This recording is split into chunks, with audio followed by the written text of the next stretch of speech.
এরপরে এই 16 বছর 17 বছরে আমাকে আর কোনোদিনই আমি ঢাকায় ঢুকতে পারিনি। আমার প্রমোশন নাই, আমার কোনো কিছু নাই। ইভেন আমি যেটা এজেন্ট অফিসার হিসেবে আমি একটা রাইট হিসেবে আমি আমার ডিউএসএস এর আড়াই কাঠা একটা যৌথ প্লট পাবো, যেটা আমার সার্ভিস, যেটা আমার পরিবারের জন্য, যেটা আমার রাইট, ওইটা পর্যন্ত আমাকে দেওয়া হয়নি। কল্লা যদি কেউ এনে দাও, ক্যাপ্টেনের কল্লা 5 লাখ আর মেজরের কল্লা 10 লাখ। কোটির পরে যদি কোটি অ্যাড হতো সেটা আমারটা, পরিকল্পনা কেন না। ইট ইজ এ ম্যাসাকার, আমার দেশের মেরুদণ্ডটাকে ভেঙে দেওয়ার সামনে।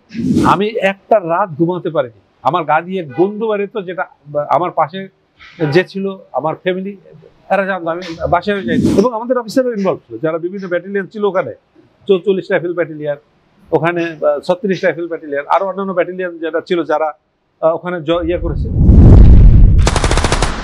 সেই সময় তো এরকম গ্রেনেডও পাওয়া গেছে, যেটা কিনা না, গ্রেনেড আমাদের দেশি, গ্রেনেড আমাদের ইন্ডিয়া ইউজ করে, যেটা না ইন্ডিয়ান গ্রেনেড না। ইন্ডিয়া যে ব্ল্যাক ক্যাটরা, ওরা এখন বলি যে ওদের এই এসএমজি দিয়ে এগুলো প্ল্যান মাফিক হয়েছে 15-20 দিন ধরে আনন্দ ফুর্তির মধ্যে। কারণ আমি ওদের অ্যামুনিশন ডাম যেখানে জমা থাকে উড়ে গিয়েছিলাম।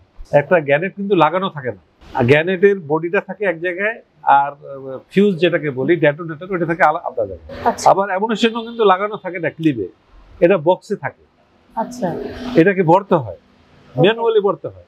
এটা কোনো রোবোটিক কিছু না, এটি সবই ভরা ছিল।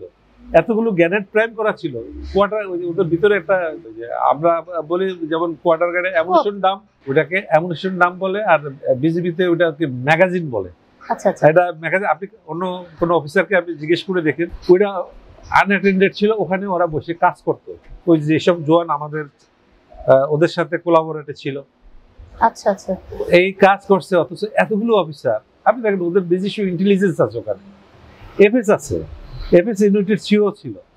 একটা ইউনিট গোয়েন্দা যদি একেবারে এত কাছে থাকে, তারা জানে না কিছু। এটাই আমার প্রশ্ন, যে এখানে আপনি বললেন যে গোয়েন্দা, বিজিবির নিজের গোয়েন্দা ছিল, মানে বিজিবির গোয়েন্দা, আমাদের ডিজিএফআই, আমার কথা হলো অন্য মানুষের সবকিছু তুমি বের করতে পারো, এরকম একটা জিনিস তুমি বের করতে পারো না।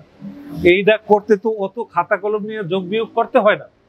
আমাদের সোর্সই তো থাকে, মিলিটারি হিসাবে, মানে মিলিটারি আমাদের নিজস্ব আইন আছে। আমার আইনে আমার বিচার হবে, বিজিবির আইন আছে, বিজিবির আইনে বিজিবির বিচার হবে। কই করতে দিল লাস্ট সরকাররা? এখন যে কমিশন, এত বাহানা করার কি আছে? আমি তো বললাম যে যেসব অফিসাররা এটার মধ্যে ইনভলভ ছিল, যেসব লোক ইনভলভ ছিল একেবারে নাম্বার 1 থেকে everybody, it is fully clear যে you have killed our brother officers. 1-2 দিনের প্রিপারেশন না, ইন্ডিয়াকে খুশি করা, তার বাবা নৃশংসভাবে হত্যা হয়েছে, কিল্ড হয়েছে বাই দ্য মিলিটারি অফিসার্স। আমরা ওই রকমও শুনেছি ওখানে মেজর এবং ক্যাপ্টেনের মাথা, যেটা কল্লা বলে, কল্লা যদি কেউ এনে দাও, ক্যাপ্টেনের কল্লা 5 লাখ আর মেজরের কল্লা 10 লাখ, আমাদের কিছু জওয়ান বলেছিল। এটাও আমরা শুনেছি, এটা আপনি দেখবেন কোনো চ্যানেলে। কারণ আমি হলাম প্রত্যক্ষদর্শী এবং আমি একেবারে লাইভ কাজ করেছি। যারা ওখানে মারা গেছে, যারা আটকানো ছিল, তারা তো এত কিছু দেখেনি। আর যারা এটার সাথে অ্যাসোসিয়েট ছিল, জড়িত ছিল, তারা তো এগুলো বলবে না। বাট আমি নির্দ্বিধায় বলি, ওই যে রক্ত রস বা ওই যে 15 দিন আমার ইউনিফর্মে ছিল, আমি একটা রাত ঘুমাতে পারিনি। আমার গা দিয়ে গন্ধ বেরোতো, যেটা আমার পাশে যে ছিল আমার ফ্যামিলি এরা জানতো আমি বাসায় যাইনি। বাসা তো আমার তখন মিরপুরে ছিল। বাট আমার কথা হচ্ছে যে পরিকল্পিত না, এটা শুধু পরিকল্পনা কেন না, ইট ইজ এ ম্যাসাকার, আমার দেশের মেরুদণ্ডটাকে ভেঙে দেওয়ার সামনে। এবং আমাদের অফিসারও ইনভলভ ছিল, যারা বিভিন্ন ব্যাটালিয়ন ছিল ওখানে, 44 রাইফেল ব্যাটালিয়ন, ওখানে 36 রাইফেল ব্যাটালিয়ন, আরো অন্যান্য ব্যাটালিয়ন যেটা ছিল, যারা ওখানে ইয়ে করেছে, তারা এটার সাথে ইনভলভ। এখন আমার কথা হচ্ছে যে এটি বের করতে আপনার মাইক্রোস্কোপ লাগে না, এআই লাগে না। You can see, you can do by your naked eyes, যদি আপনার মনটা ভালো থাকে। আল্লাহ আজকে 16 বছর পরে এই সুযোগটা করে দিয়েছে না? এই সুযোগটা দেখানোর জন্য maybe they have lost their husband বা মিলিটারি অফিসার। আমরা তো আমাদের ব্রাদার অফিসারদেরকে হারালাম। কোটির পরে যদি কোটি অ্যাড হতো সেটা আমারটা। I am the first man, যে বললাম না আমি সামনে চলে গেছি।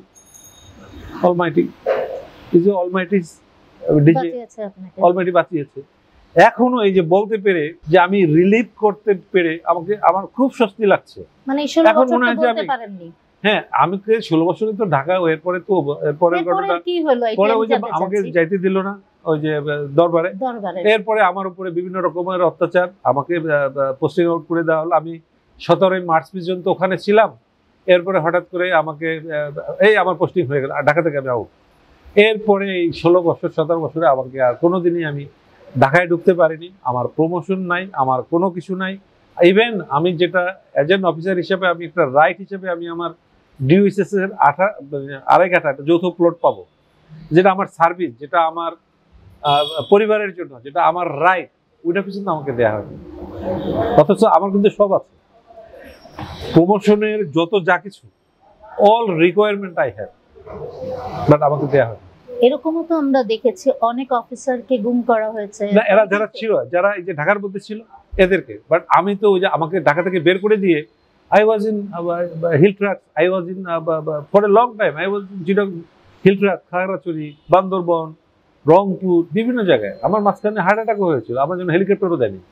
নিয়ম হলো officer if he becomes sick in Hilltracks, তাকে তার ইভাকুয়েশনের জন্য সবসময় হেলিকপ্টার দেয়। আমার যখন এরকম জামিনীপাড়া খাগড়াছড়িতে হলো, আমাকে I was not given the helicopter for the evacuation. আমি আমার ইউনিটের, আমি সিও ছিলাম, আমি ইউনিটের গাড়িতে চিরাং সিএমএস আসি, সিএমএস থেকে পরে আমাকে হেলিকপ্টারে ঢাকায় আসি। আমি বেঁচে আছি হয়তো মা বাবার দোয়া, আল্লাহর রহমত ছিল, আপনাদের দোয়া, এই জন্য হয়তো আমি ওই রোশানলে পড়িনি। আমি ওই যে গুমের, বাট আমার এছাড়া তো আমার কাছ থেকে সবই কিনে নেওয়া হলো। আমি 16 years I could not enter in Dhaka,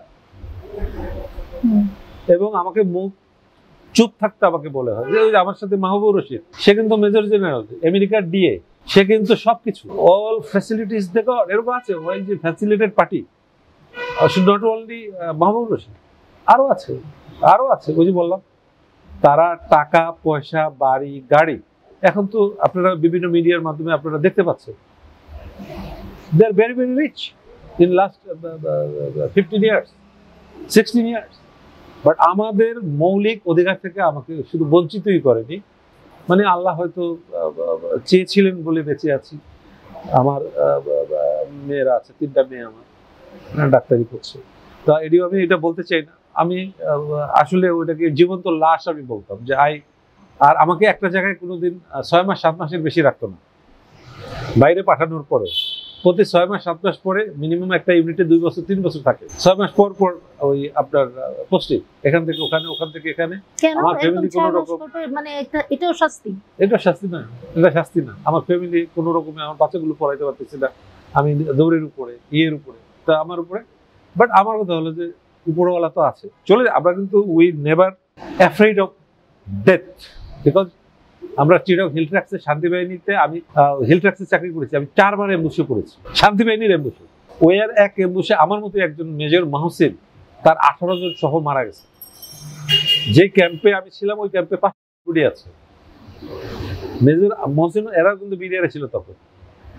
আপনারা পিলখানার পরও যে আমরা মিলিটারি অফিসাররা অ্যাকচুয়ালি কি করি, চিরাং হিলট্র্যাক্স, বিদেশ, এটা ওইটা, আমি এই জন্যই বললাম যে 35 বছর বাংলাদেশ সেনাবাহিনীতে জব করেছি, কাজ করেছি, চাকরি করেছি।